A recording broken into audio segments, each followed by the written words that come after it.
Today we're continuing to read The Pilgrim's Progress, Chapter 3.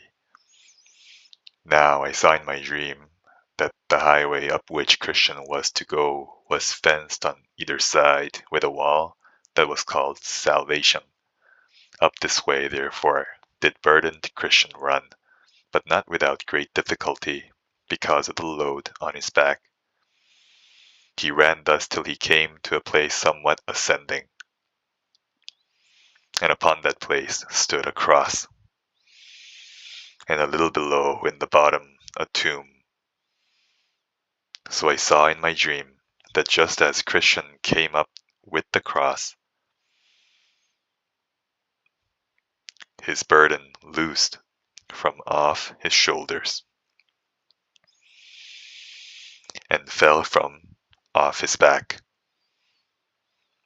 and began to tumble, and so continued to do till it came to the mouth of the tomb, where it fell in, and I saw it no more. Then was Christian glad and lightsome, and said with a merry heart, He hath given me rest by his sorrow, and life by his death. Then he stood still a while to look and wonder, for it was very surprising to him that the sight of the cross should thus ease him of his burden. He looked, therefore, and looked again, even till the springs that were in his head sent the water down his cheeks. Now, as he stood looking and weeping, behold, 3 shining ones came to him, and saluted him with peace be to thee. So the first said to him, Thy sins be forgiven thee. The second stripped him of his rags, and clothed him with a change of garments. The third also set a mark on his forehead, and gave him a rule with a seal upon it, which he bade him look on as he ran, and that he should give it in at the heavenly gate. So they went their way. Then Christian gave 3 leaps for joy, and went on singing. Thus far did I come laden with my sin, nor could aught ease the grief that I was in. Till I came hither, what a place is this! Must here be the beginning of my bliss? Must here the burden fall from off my back? Must here the strings that bound it to me crack? Blessed cross, blessed sepulchre, blessed rather be the man that was there put to shame for me. I saw then in my dream that he went on thus, even until he came to the bottom, where he saw, a little out of the way, 3 men fast asleep, with fetters upon their heels. The name of one was Simple, of another Sloth, and of the third Presumption. Christian then, seeing them lie in this case, went to them, if perhaps he might awake them, and cried, You are like them that sleep on the tap of a mast, for the deep sea is under you, a gulf that hath no bottom. Awake therefore, and come away. Be willing also, and I will help you off with your irons. He also told them, If he that goeth about like a roaring lion comes by, you will certainly become a prey to his teeth. With that, they looked upon him, and began to reply in this sort. Simple said, I see no danger. Sloth said, Yet a little more sleep. And Presumption said, Every tub must stand upon his own bottom. And so they lay down to sleep again, and Christian went on his way. Yet was he troubled to think that men in that danger should so little care for the kindness of him that so offered to help them, Christian to help them, both by awakening of them, advising them, and offering to help them off with their irons.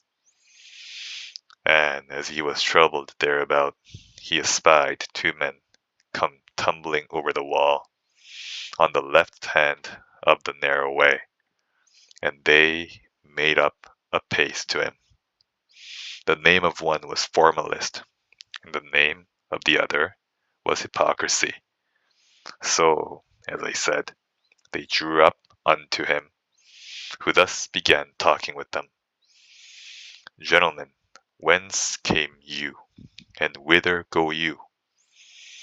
We were born in the land of vainglory, and are going for praise to Mount Zion. Why came you not in at the gate which standeth at the beginning of the way? Know ye not that it is written, He that cometh not in by the door, but climbeth up some other way, the same is a thief and a robber. They said that to go to the gate where entrance was, by all their countrymen, counted too far about, and that therefore their usual way was to make a short cut of it, and to climb over the wall, as they had done. But will it not be counted a trespass against the Lord of the city whither we are bound, thus to disobey his will?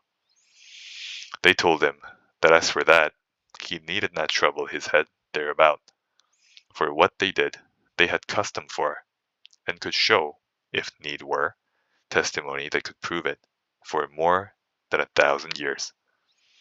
But, said Christian, will it stand a trial at law? They told him that custom, it being of so long standing, as above 1,000 years, would doubtless now be admitted as a thing according to law by a fair judge. And besides, said they, if we get into the way, what matter is it which way we may get in? If we're in, we're in. Thou art but in the way, who, as we perceive, came in at the gate, and we are also in the way, that came tumbling over the wall. Wherein now is thy condition better than ours? I walk by the rule of my master. You walk by the rude working of your fancies. You are counted thieves already by the Lord of the way. Therefore I doubt you will not be found true men at the end of the way. You come in by yourselves without his word, and shall go out by yourselves without his mercy. To this they made him but little answer, only they bid him look to himself. Then I saw that they went on, every man in his way, without much talking one with another, save that these two men told Christian that, as to law and rules, they doubted not, but that they should as carefully do them as he. Therefore, said they, we see not wherein thou differest from us, but by the coat which is on thy back, which was, as we believe, given thee by some of thy neighbors to hide the shame of thy nakedness.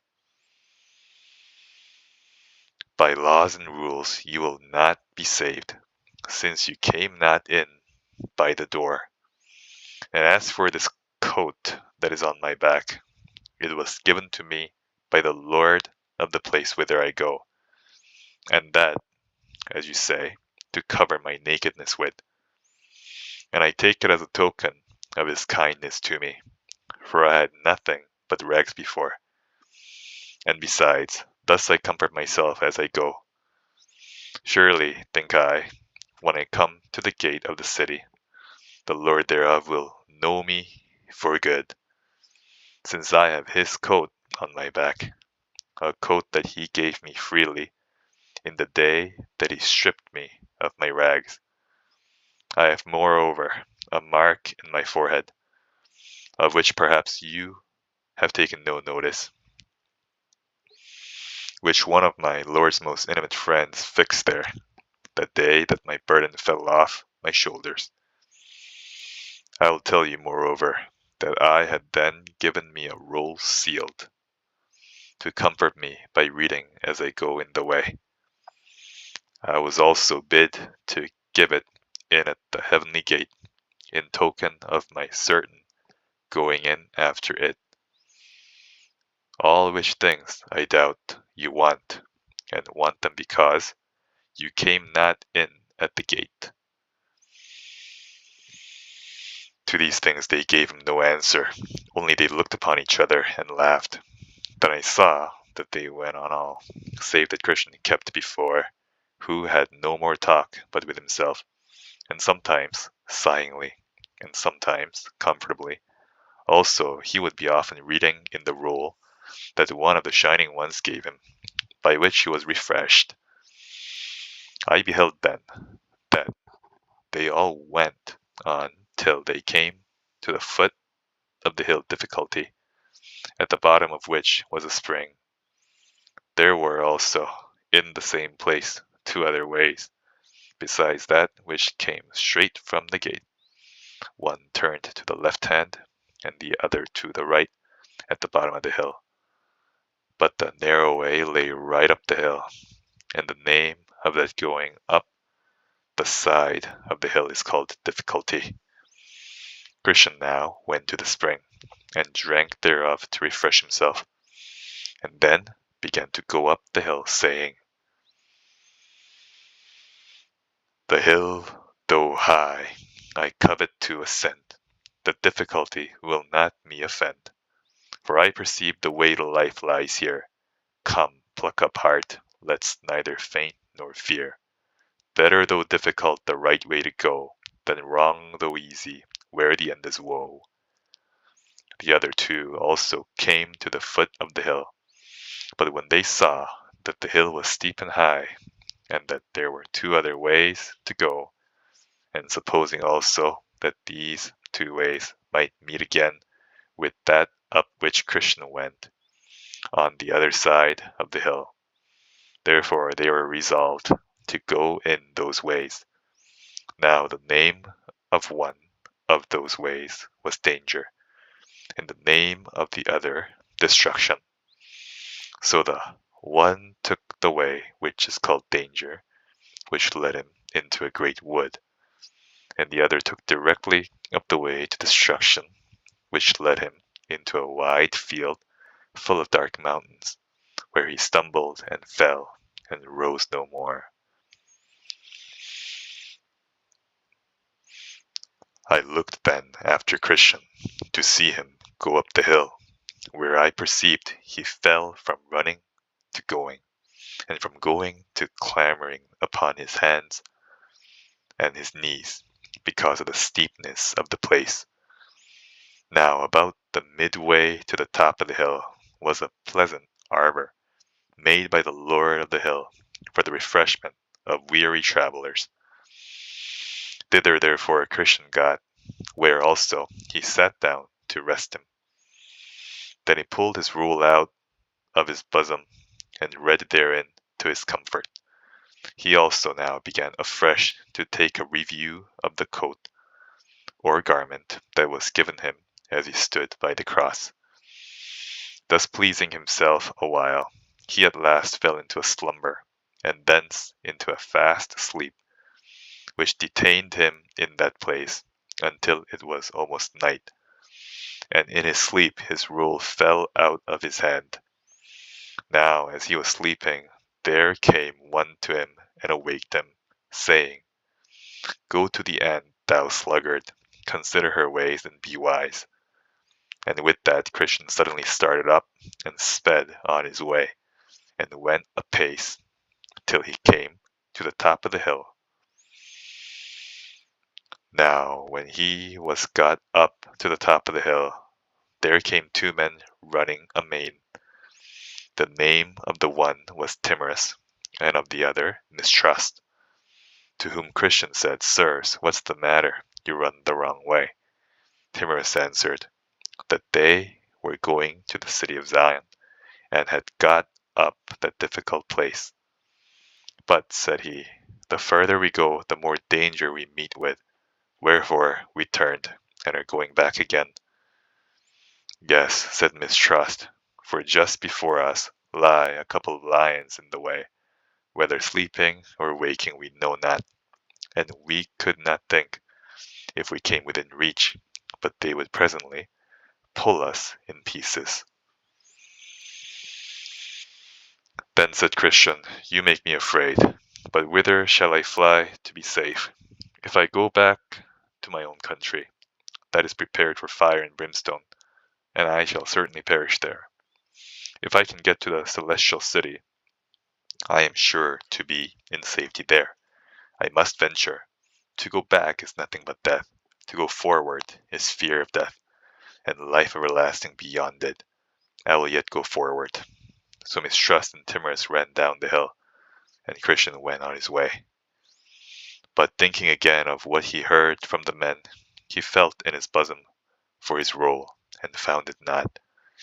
Then was Christian in great distress, and knew not what to do, for he wanted that which used to comfort him, and that which should have been his pass into the celestial city. Here therefore he began to be greatly troubled, and knew not what to do. At last he bethought himself that he had slept in the arbor that is on the side of the hill, and falling down upon his knees, he asked God's forgiveness for that his foolish act, and then went back to look for his scroll.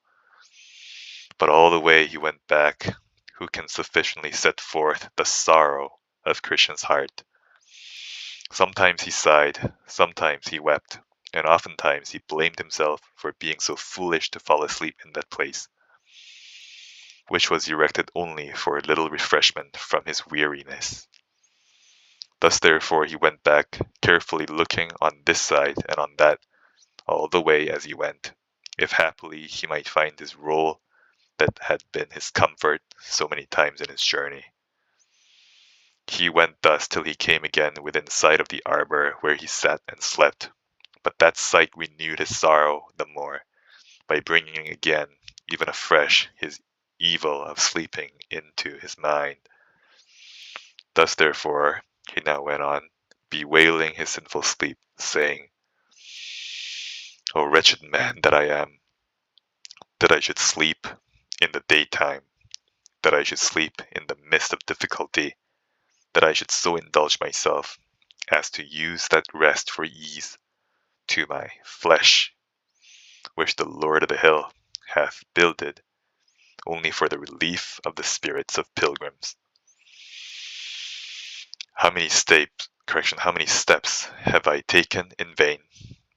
Thus it happened to Israel.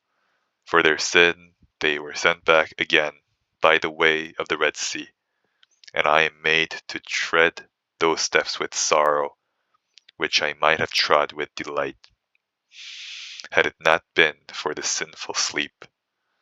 How far might I have been on my way by this time? I am made to tread those steps thrice over, which I needed not to have trod but once. Yea, also, now I am like to be benighted, for the day is almost spent. Oh, that I had not slept.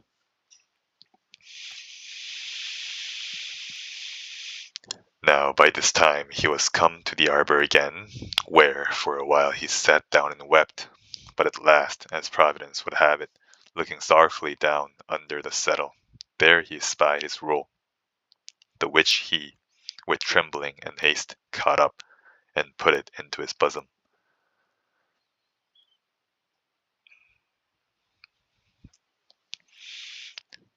But who can tell how joyful this man was when he had got his roll again? For this roll was the assurance of his life and acceptance at the desired haven. Therefore he laid it up in his bosom, giving thanks to God for directing his eye to the place where it lay, and with joy and tears betook himself again to his journey. But oh, how nimbly now did he go up the rest of the hill!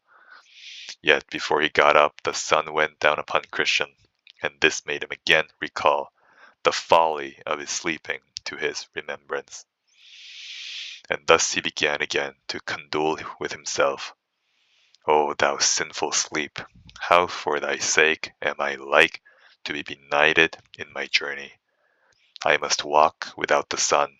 Darkness must cover the path of my feet, and I must hear the noise of the doleful creatures because of my sinful sleep. Now also he remembered the story that Mistrust and Timorous told him, of how they were frighted with the sight of the lions.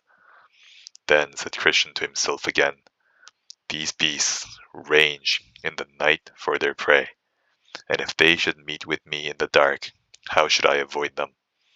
How should I escape being torn in pieces?